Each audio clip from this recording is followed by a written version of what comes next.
Salmo 25, 12. Dice la palabra del Señor: ¿Quién es el hombre que teme a Jehová? Él enseñará el camino que ha de escoger. Gozará él de bienestar y su descendencia heredará la tierra. La comunión íntima de Jehová es con los que le temen, y a ellos hará conocer su pacto. En la versión traducción viviente dice: ¿quiénes son los que le temen al Señor? Él les mostrará el sendero que deben elegir. Vivirán en prosperidad y sus hijos heredarán la tierra. El Señor es amigo de los que le temen, a ellos les enseña su pacto. Bueno, esta oportunidad tenemos este salmo donde nos habla sobre el temor a Jehová, ¿no? Que es un tema también conocido dentro del contexto de la comunión con el Señor, de la relación con Dios. Es algo que todo creyente debe saber, ¿no? Un creyente es aquel que dentro de su haber o dentro de sus argumentos vive el concepto de temer a Jehová, ¿sí? Y la misma Biblia dice que el principio del temor a Jehová es un acto de sabiduría, ¿no? De conocimiento. O sea, ¿usted cómo adquiere una sabiduría que sobrepasa todo entendimiento? Temiendo a Jehová. Sabemos que el conocimiento humano, una de las características que tiene es que como viene, se va y es efímero, tiene una poca durabilidad, ¿sí? Usted puede aprender cualquier arte, cualquier ciencia, sea humana, y va a llegar a un punto en donde se va a terminar. Y sencillamente el momento en donde se termina es la muerte en todos nosotros, ¿sí? No hay alguien que le pueda decir: yo le dejo de herencia mi conocimiento a mis hijos. Otra cosa es que digan: bueno, les dejo el estudio, pero no, su conocimiento no se lo puede transmitir a sus hijos, ni siquiera las mismas costumbres muchas veces, ¿sí? Usted, si se pone a pensar, hace unos años tenía o fue fabricando su estilo de vida, su forma de actuar, ¿sí? Su cultura, podríamos decirlo. Y usted ve a sus hijos o ve a otras personas menores, se da cuenta que tiene una cultura, una forma de ver muy diferente, ¿sí? Y usted como padre o madre no puede inculcar, porque es difícil, las mismas costumbres que usted tiene. Si usted tiene la costumbre de tomar café en las mañanas, posiblemente su hijo no lo logre hacer así. Puede que sí, pero en su gran mayoría no. ¿Por qué? Porque son personas diferentes, ¿sí? Son personas que piensan de una manera diferente. Son personas que tienen muchas cosas en la cabeza que no al momento de tener hijos, no todos salen como en fotocopia, ¿no? No todos salen en molde, aunque tienen rasgos físicos y comportamentales, pero no va a ser una fiel copia muchas veces de lo que se piensa, ¿sí? Entonces, ese es el conocimiento humano, difícil de transferir, pero hay un conocimiento que la Biblia dice que se traslada, ¿no? De padres a hijos, y por lo general la Biblia dice, ¿no? A los reyes, más que todo, decía: sirvió al Dios de sus padres, ¿sí? O le decía: guarda en tu corazón estas palabras. A Josué le dijo: no esfuérzate y sé valiente, trata de guardar aquello que has aprendido. Pablo se lo dice, ¿sí? No te olvides de las doctrinas que has aprendido de mí, le dice Pablo a uno de sus discípulos. Aún le dice: no olvides lo que hizo tu madre y tu abuela contigo, referente a Timoteo, ¿no? O sea, le dice, pero ¿a qué se hacía referencia? Al conocimiento de Dios, al conocimiento de Jesús, que ese sí puede ser transmitible de una generación a otra generación, ¿sí? Puede ser transmitible. ¿Asegura o le va a dar a usted la certeza de que va a seguir en sus caminos, sus raíces? Depende del camino que usted vaya fabricando desde ya, ¿sí? Dice que a veces las maldiciones llegan a ser tan generacionales que visitan hasta la tercera y cuarta generación, ¿no? A veces por el mal caminar de los ancestros visita a hijos, nietos, bisnietos y la cuarta generación. Pero la Biblia dice que Dios también bendice hasta la tercera y la cuarta generación también, ¿sí? Y un ejemplo es David. Por amor a David, tu padre, dice, no evitaré que salgas de mi reinado. Por ejemplo, Salomón fue estipulado como rey principalmente, ¿por qué? Porque fue hijo de David, Salomón, ¿sí? fue una persona que después se desvió, pero después todos por amor a David, dice, por amor a David, mi siervo, te coloco en el trono de Israel. ¿Sí? Es heredable eso, se puede entregar. ¿Y cómo lo hace usted? En la medida que usted haya fabricado el temor de Dios en su propia vida. ¿Sí? Creo que casi ya tiene relación con lo de hace 8 días. Uno no puede decir, ama tú al Señor. No le podemos decir a alguien que es incrédulo, cree en el Señor, si posiblemente ni siquiera usted mismo lo puede creer. ¿Sí? No le puedo decir, ora para que sea sano, pero posiblemente en usted haya conflictos de incredulidad todavía. ¿Sí? Es algo muy, muy celoso, esos aspectos referentes a Dios.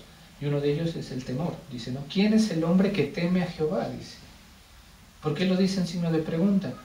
Porque usted se pone a leer la Biblia, se pone a ver la actualidad.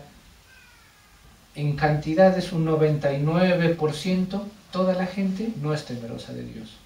Y su iglesia, que puede ser un 1% o puede ser más, es temerosa del Señor. Y aún sabiendo que dentro de la iglesia no todos son temerosos. ¿Sí? Entonces, ¿quién es el hombre que teme a Jehová? En la tierra vamos a encontrar gente que teme a Dios. Sí. En la misma escala o en la misma cantidad de personas que habitan en el mundo, no.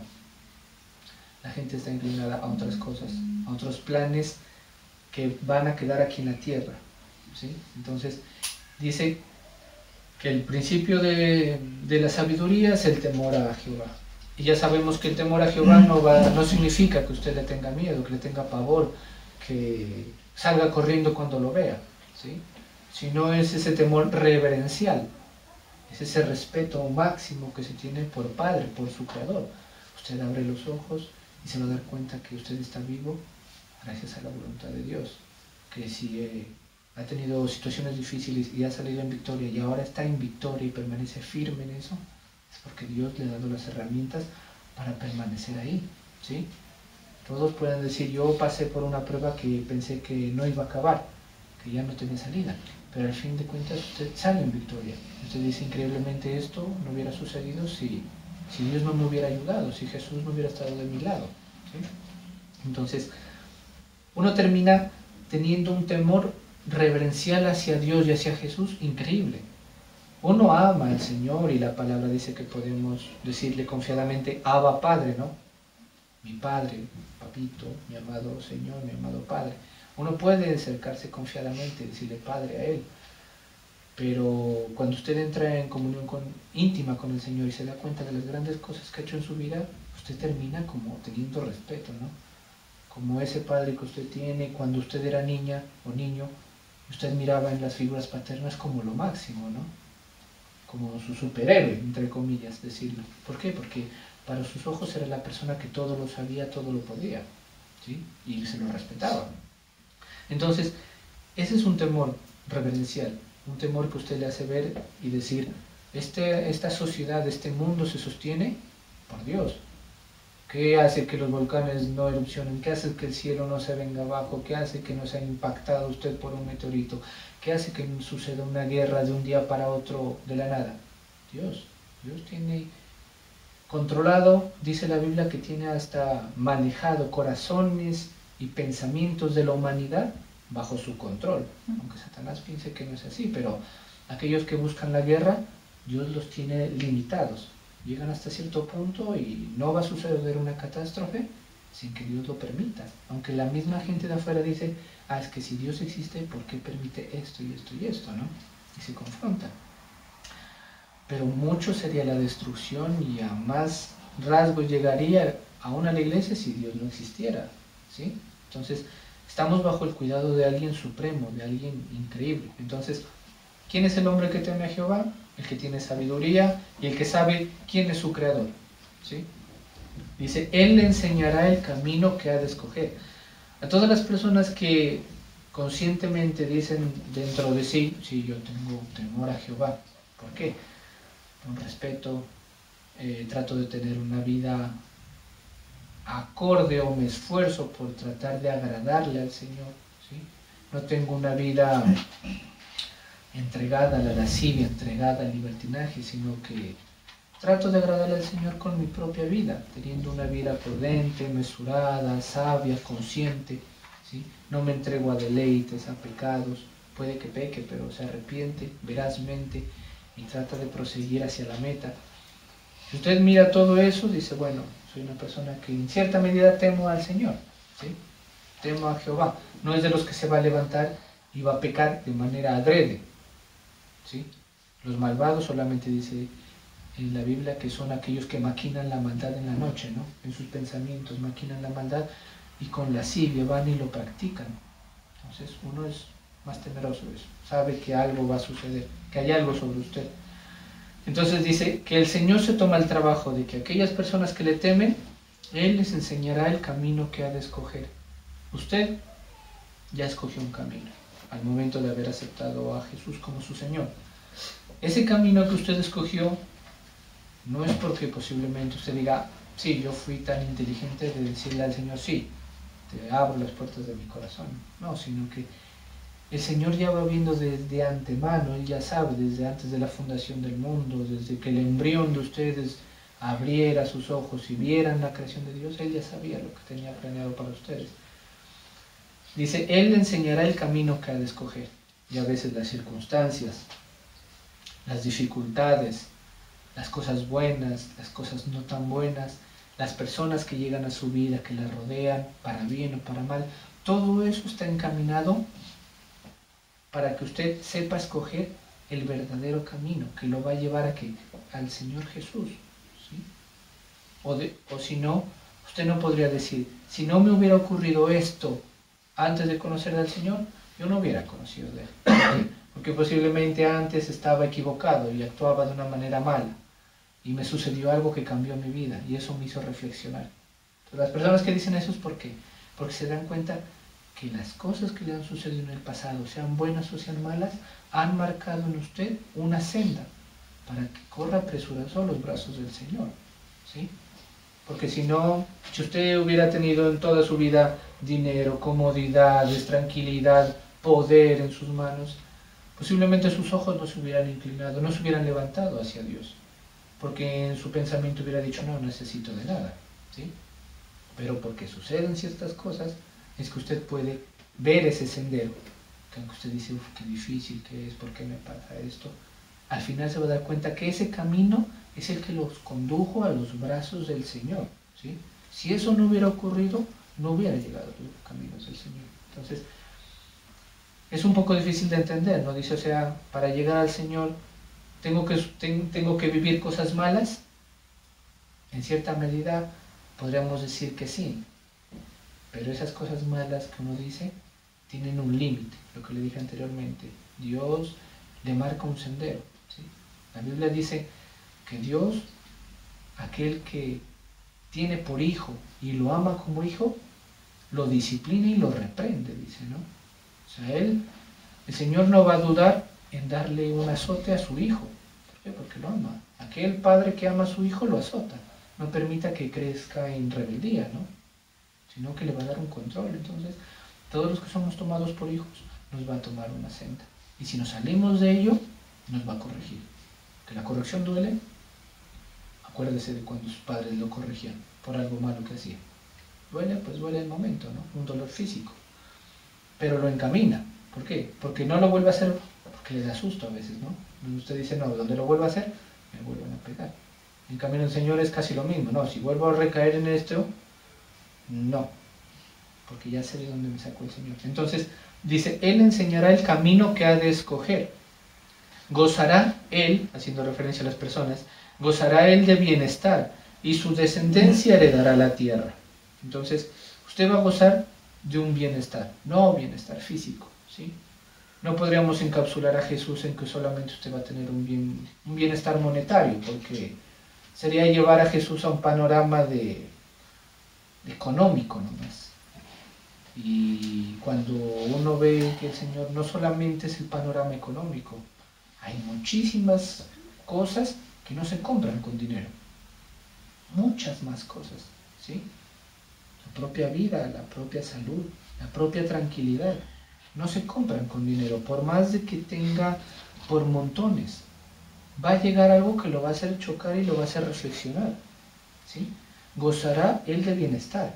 Y acuérdese que cuando usted conoció del Señor, no sé si le sucedió, dice, una paz que sobrepasa todo entendimiento, ¿sí? Y usted dice, increíble, a pesar de las situaciones que vivo, estoy tranquilo, estoy en paz. ¿Por qué? Porque tiene una paz que sobrepasa todo entendimiento. O sea, usted está gozando de bienestar.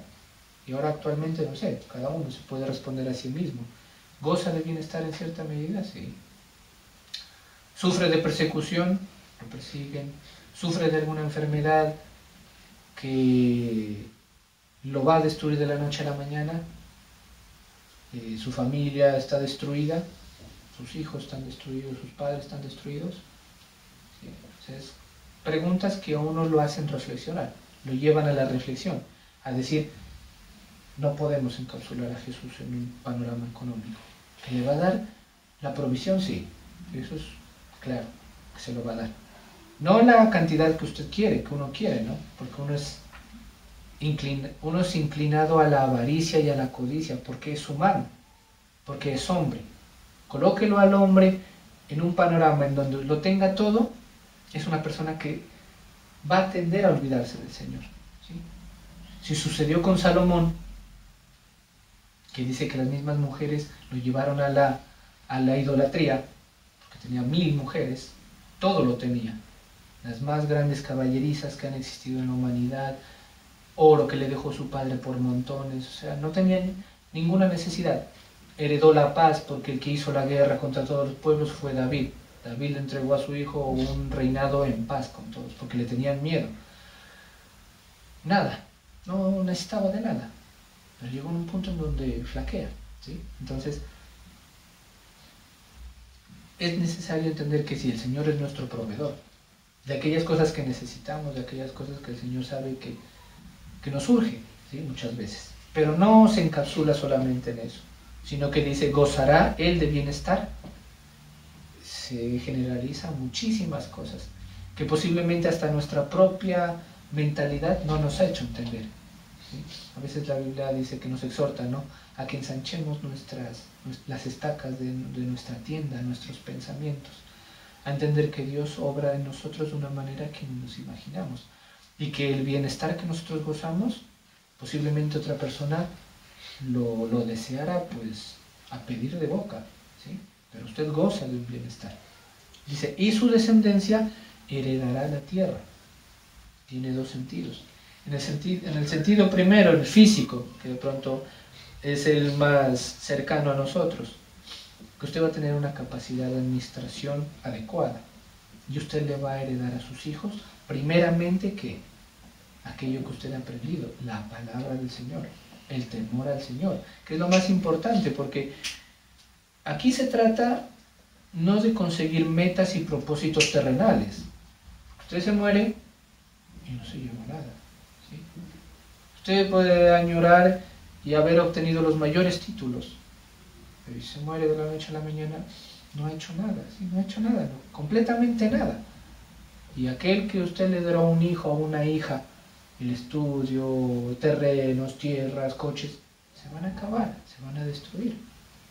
Y va a ir a la otra vida y eso no le va a servir de nada. El Señor no le va a decir, mire, es que yo tenía título de médico con especialización en no sé qué cosas y que yo hice en Harvard este estudio. No, allá en el cielo, sinceramente, eso vale cero y nada. Pero si usted le da por descendencia a su heredad la palabra del Señor, eso sí le va a servir a su descendencia y hasta la 4ª generación le va a servir. ¿Por qué? Primero, usted al caminar los senderos del Señor, al caminar la senda de Cristo, usted está rompiendo cadenas generacionales, ¿sí? A mí siempre me ponían un ejemplo, decía, es triste ver que la mujer que fue prostituta, a la hija le toca muchas veces ser prostituta, por el contexto en el que se desarrolla, y su nieta terminará siendo igual. ¿Por qué? Porque la sociedad a veces los va arrinconando, ¿no? ¿El qué es ladrón? Yo escuchaba en el popular, familia de ladrones. Su tatarabuelo fue ladrón, su abuelo fue apartamentero, el hijo fue sicario y el nieto para ese camino va. ¿Por qué? Porque es lo que ven, es el ejemplo que ven. Entonces, su descendencia heredará la tierra. Usted le va a entregar primero la capacidad de haber destruido las cadenas generacionales y que sus hijos gocen de un camino libre, no lleno de tropiezos muchas veces, ¿sí? Por eso dicen que la primera batalla de los hijos la lleva a los padres. ¿Por qué? Porque pues el muchacho todavía es inexperto espiritualmente, necesita de su padre o de su madre para que dé las batallas por él, ¿sí? Mi hijo, el primer día de colegio, Señor, no sé qué le irá a pasar, Señor, ayúdalo, bendícelo, cuídalo. Usted está dando la primera batalla por él. El hijo ni por enterado se da. Qué bien que me está yendo todo, me está yendo bien en el estudio, no me sucede nada. No es gratis. Es una batalla que se ha vivido previamente. Ese es el primero. Que usted le elabore un camino a sus hijos. El segundo, que tengan grabado en su corazón y en su mente las palabras de Dios. ¿Para qué? Para decir, ¿no? Porque el título de médico lo va a ayudar a tener una vida estable, sí. Pero no lo va a librar de las aflicciones de este mundo. Y ahí es donde entra la palabra de Dios. ¿Para qué sirve? Para que cuando venga el día malo, el día de aflicción, su hijo, su hija, se acuerde de su Creador y vuelva los ojos a su ayudador y diga, Señor, no hay nadie quien me ayude aquí a mi alrededor. No hay ninguno que me estreche la mano. ¿A quién voy a acudir? A Dios, a Jesús. Ahí dirán, me acuerdo del Dios que me predicaron mis padres, Jesús. Vuelve su mirada con arrepentimiento a los ojos del Creador. Es la herencia. Si hablamos desde el ámbito pues mayor espiritualmente, pues la Biblia dice, ¿no?, que después de la época milenial, la iglesia vendrá juntamente con Cristo a reinar en la tierra. ¿Sí? Si quiere llevarlo hasta ese panorama, nosotros vamos a ser parte de ese reinado milenial de Jesús en su misericordia. Entonces, dice el 14, la comunión íntima de Jehová es con los que le temen, y a ellos hará conocer su pacto. Cuando usted adquiere ya el temor al Señor, a Jesús, va a entender que es necesario obtener una comunión, una relación con el Señor. Ya sabe que hay muchas maneras de tener una comunión con Cristo: la oración, orar en lenguas, cantarle, adorarle, leer la palabra, contarle al Señor sus cosas, ¿sí? ¿Cuál es la diferencia entre las oraciones de la religión católica y otras? Que son retahílas, ¿no? Son la repetición de la repetición y de la repetición. ¿Qué es una Ave María? ¿Qué es? Tristemente han deteriorado el Padre Nuestro, ¿no? Pero la repetición de la repetición son, ¿sí? Ha hecho que la gente repita cosas sin sentido. Por eso digo, han deteriorado hasta el mismo Padre Nuestro, lo han deteriorado. Entonces, Padre Nuestro que estás en el cielo, santificado sea tu nombre, venga a nosotros tu reino. Y lo dice que por decirlo, viendo que Jesús le dijo a sus discípulos, orarás de esta manera. Padre Nuestro que estás... O sea, el fervor, que se note la comunión que usted tiene con Dios, ¿sí? Que se entienda que cuando es comunión, usted le conversa y Él le responde a usted, ¿sí? Eso es una comunión, eso es una relación. Usted tiene un diálogo con el Señor. El Señor no va a bajar y no se va a sentar al lado suyo y le va a responder, pero va a utilizar de varios medios que usted va a entender que el Señor le está contestando. Sus peticiones, sus clamores, sus aflicciones, sus angustias. Amén. ¿Sí?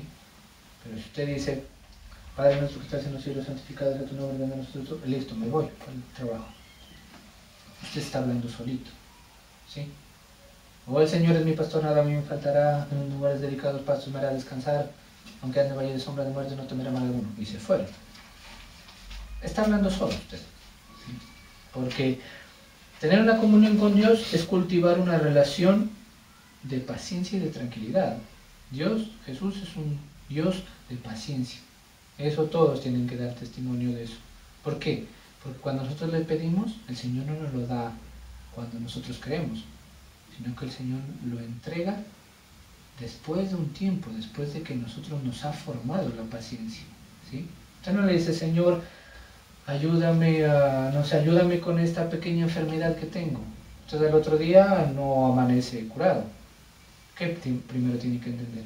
Ser formado en su interior para entender que la sanidad del Señor va a ser en la medida en que usted sea paciente y camine en pos de ello. ¿Sí? ¿Me explico? Usted puede decir, no, Señor, ayúdame con esto del corazón, sáname en el nombre de Jesús. Pero termina de decir eso, va y se come tres lechonas, 3 puercos, o bebe, Señor, quítame esta cirrosis que me está matando, y para festejar coge y tome y bebe y bebe y bebe. O sea, el Señor no es mago, no pasa así. El Señor primero le va a entender que es un proceso, que es una formación, y que nosotros tenemos que cambiar cosas de nuestra vida terrenal para que Él obre. ¿Sí? Porque en nosotros tiene que haber el temor del Señor, tiene que haber la sabiduría. Entonces, la comunión íntima con Jehová es una comunión con paciencia, con tranquilidad, con diálogo. Yo no le puedo decir a Erika, hola Erika, ¿cómo estás? Ah, bien, ah, bueno, y no dejarla ni hablar. Tendré que esperar que ella me responda, y de ahí yo preguntarle, y otra vez que ella me responda. ¿Sí? Cuando usted lee la Biblia, hacer así. Lee, ora, pide al Señor una respuesta y en algún momento tendrá que llegar de alguna forma, ¿no? Eso también lo delimita el nivel de sensibilidad que uno llegue a tener con el Señor. ¿Sí? A veces a uno le ha pasado que, por ejemplo, uno empieza a orar y se distrae. O bueno, en las noches me pasa, uno ora y termina pensando en otras cosas y se duerme. Pero por ejemplo uno ora con conciencia, con tranquilidad, con paciencia. ¿Sí? Es como un diálogo. Entonces, la comunión íntima de Jehová es con los que le temen. O sea, el Señor no va a tener comunión con todo el mundo. Así que cuando digan, no es que el Señor, los que son borrachos, dicen, no, es que, ¿cómo es que dicen? El Señor cuida a sus borrachitos, algo así. O sea, el Señor no tiene comunión con todo el mundo. ¿El Señor es Dios de todos? Sí. El Señor es Dios de buenos y de malos, de animales, de árboles, de cosas. El Señor es Dios de todo. ¿Que el Señor llega a tener comunión con todo el mundo? ¿Quién sabe? Es muy dudoso. Aún dentro de la misma iglesia, el Señor no va a tener comunión con todo el mundo. ¿Sí? Muchos son los llamados, pocos son los escogidos. Y en los últimos tiempos va a haber una manifestación de apostasía. ¿Qué es apostasía? Que los que eran creyentes se caen de la fe, del amor del Señor. ¿Porque perdieron la fe? No, porque sencillamente nunca fueron salvos. ¿Por qué? Porque nunca creyeron realmente. Así de cruda es la palabra, ¿no? Así dice. Eso uno lo pone a reflexionar. Entonces, la comunión con Dios no es con todo el mundo, solo es con los que le temen, dice. Y ya, viene.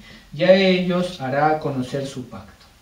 El Señor llega a un nivel superior. Usted teme al Señor, reconoce a Dios, llega a tener una comunión con Dios mismo, y después de que llega a tener una comunión con Él íntima, el Señor le va a revelar su pacto con usted, su promesa. Entonces, es un proceso, son etapas, ¿no?, que suceden. Dice, y a ellos hará conocer mi pacto. En otra versión creo que dice lo mismo, ¿no? Sí, a ellos les enseñará su pacto. Dice, mis ojos estarán siempre puestos en el Señor, porque Él me rescata de las trampas de mis enemigos. Por lo general en los Salmos, o con David sucede eso, ¿no? Le está pidiendo clamor, protección, porque lo rodean sus enemigos, porque se levanta el enemigo en contra de él, que porque lo persigue. Hay otros salmos que dice, grande Señor, porque me has sacado en victoria de todas mis persecuciones, no has permitido que tu hijo vea destrucción, vea derrota. ¿Sí? Entonces, ya para terminar, esto es lo que el Señor quiere de nosotros, el concepto de temor, de sabiduría, y saber que tenemos un camino por recorrer, por caminar, que es largo, y que usted, si es padre o madre, tiene una responsabilidad, no mayor, o bueno, en cierta medida sí, es autoridad usted sobre alguien, ¿sí? Y usted en cierta medida va a ser responsable de la salud espiritual de los suyos, de sus hijos. ¿Sí? Por eso, como le digo, su hijo se va al colegio, usted se queda orando en la casa. Y el hijo va protegido porque está batallando el padre de antemano, el padre o la madre. Y cuando vaya creciendo, las oraciones y las batallas tendrán que ser mayores. y que en algún punto tendrán que enseñarle a sus hijos a orar y a batallar por ellos mismos, ¿sí? Porque los padres son eternos, tristemente los padres no son eternos, ¿sí? Se van, se envejecen, y llega un punto en donde que le toca solo, por lo menos espiritual, bueno, física y espiritualmente le toca solo. Entonces es bueno quedarse grabado en el corazón aquello que le han enseñado los mayores, ¿sí? Aquellos que ha aprendido usted. Y como le digo, esto le va a servir de herramienta. Y aún los que son adultos, acordarse de pronto de los mayores que ha recibido palabra del Señor, que en algún momento nos permitirá redireccionar nuestro camino torcido, por así decirlo. Porque todos a veces en el proceso de caminar nos tropezamos, nos golpeamos, ¿sí? Porque la Biblia dice que el camino de la salvación es estrecho, es angosto. Entonces un camino no es, usted no va en pavimento a 200 por hora, no va a ir. Usted va a ir a 10 y en terreno destapado.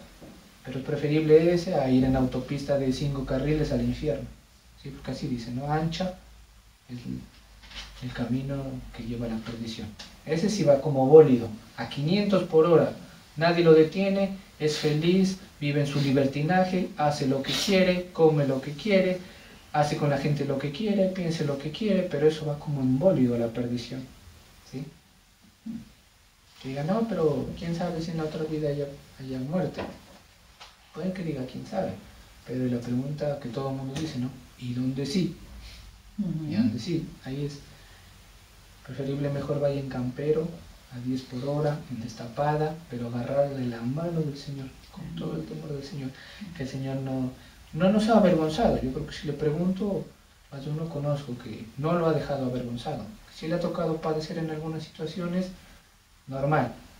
Que se han derramado lágrimas en usted, normal, ¿sí? Como la Biblia dice, ¿no? Con lágrimas usted cosecha, pero con alegría y con regocijo va a sembrar, va a recoger, ¿sí? Y más de uno dirá, no, sí, a mí el Señor me ha sacado en victoria. Parecía que no salía, pero aquí estoy, ¿sí? Entonces de eso se trata esto. Vamos a orar.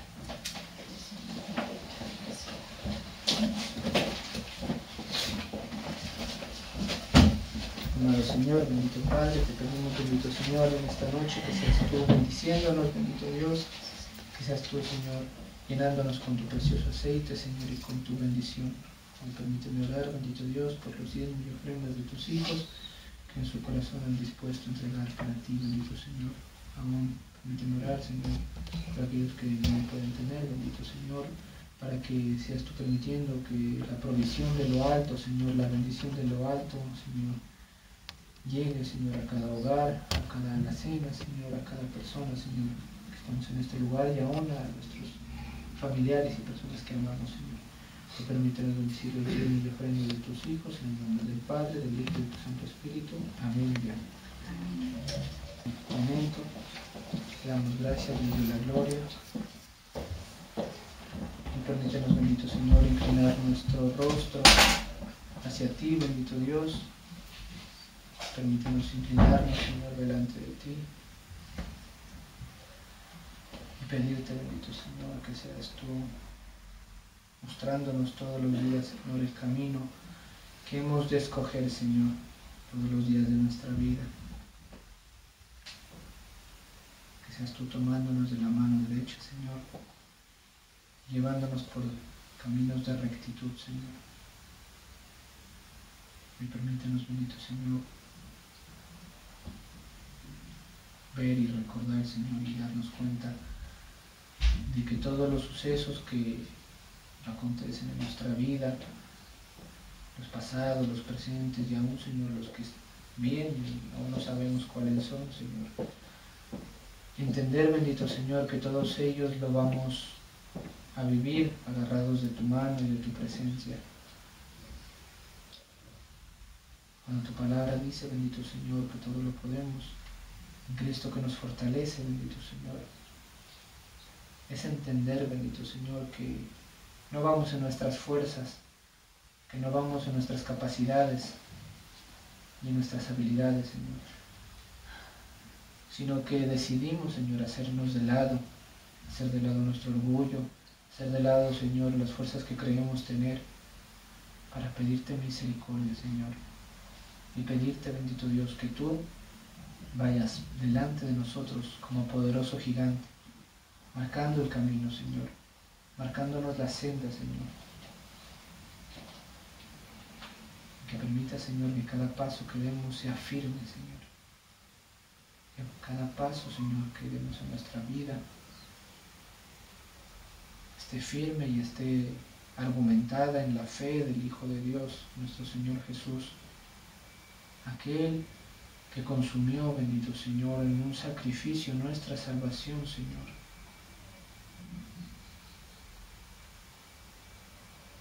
Por eso, bendito Señor, tómanos, Señor, tómanos, bendito Padre, y llévanos, bendito Señor, por donde hemos de caminar. No permitas, bendito Señor, que lo cojo se salga del camino. No permitas, Señor, que nuestros pensamientos nos alejen o nos lleven a alejarnos, Señor. Sino que sea más fuerte, Señor, el hombre interior, el espíritu, alimentado de la palabra, Señor, para que podamos tomar correctas decisiones, decisiones sabias, entendidas. Que tú respaldes, Señor, cada decisión que tomemos. Que en tu misericordia y en tu gracia, Señor, podamos gozar de estas buenas decisiones que podamos tomar en nuestra vida, para que venga tu bienestar, bendito Señor. Sabemos, bendito Señor, que tú tienes, bendito Señor, anhelo y siempre el deseo de prosperar a todos. Tu palabra dice, amado, yo deseo que sean prosperados en todos los aspectos. Y sabemos, bendito Señor, que estamos parados gracias a tu benevolencia y a tu bondad. Que cada lágrima que sale de nuestro rostro, bendito Señor, es un motivo más, bendito Señor, para después engrandecer el nombre de Jesús. Y aún, Señor, para testimonio también de las personas, levantar, Señor, testimonio, Señor, levantar testigo claro, bendito Dios, de que nuestro Padre, de que nuestro Hacedor es Jesucristo. De que todo lo que nos sucede en nuestra vida es gracias a ti, Señor. De que gozamos de victoria en victoria y aún que los nuestros están guardados, Señor, gracias a tu misericordia. La sanidad, Señor, de nuestros padres, hijos, de abuelos, de tíos, bendito Señor. De que gozan de trabajo, de que gozan de bienestar, de que gozan de tranquilidad, bendito Señor. Todo lo haces, bendito Señor, porque tú eres Dios de todos, bendito Dios. Y a veces tú escuchas nuestras propias oraciones, Señor, en clamor y en misericordia por aquellos que no te conocen, Señor, y aún no han decidido en su corazón seguirte. Porque eres tú, bendito Señor, el único en que puedes, Señor, hacer todo conforme a tu voluntad. Hoy alabamos, Señor, tu santo nombre, hoy bendecimos, bendito Señor, tu reino santo, Señor. Hoy bendecimos tu Santo Espíritu, que es aquel que nos acompaña, Señor, desde la entrada hasta la salida, Señor, desde nuestro dormir hasta nuestro despertar, bendito Dios. Es aquel que nos acompaña, bendito Señor, en momentos de aflicción y aún en momentos de victoria. Es aquel Espíritu Santo, Señor, que tiene en su poder, bendito Señor, la bandera de victoria, las herramientas, Señor, para hacernos entender que tenemos una victoria ganada, bendito Señor. Pero si hacemos de lado, bendito Dios, nuestra forma de pensar y dejamos actuar a Jesús, Señor. Hoy te pedimos que nos bendiga, Señor, en esta noche, que nos llenes, Señor, de tu presencia, que deposites de tu amor, bendito Dios, que permitas regocijarnos, bendito Señor, cada día de saber que tenemos un Dios poderoso, de saber que tenemos a un Padre hermoso, de saber que nuestro Señor, es un Señor sobre todos, es alguien que tiene control, Señor, que nunca vamos a estar más protegidos si no es por la sombra de tus alas, bendito Señor. Hoy bendícenos, bendito Señor, en esta semana que está en desarrollo. Hoy llénanos, Señor, de tu presencia. Hoy permítenos gozarnos, Señor, y alabarte, porque sabemos, Señor, que grandes cosas tienes preparadas para nosotros, Señor. Y aún sabemos que cuando tú vengas, Señor, tu reinado será mucho más, Señor. Será mucho más potente, más fuerte, Señor, más justo. Que tú vendrás con vara de hierro, Señor, a regir las naciones. Hoy te pedimos, Señor, que seas tú bendiciéndonos. En el nombre del Padre, del Hijo y de tu Santo Espíritu. Amén.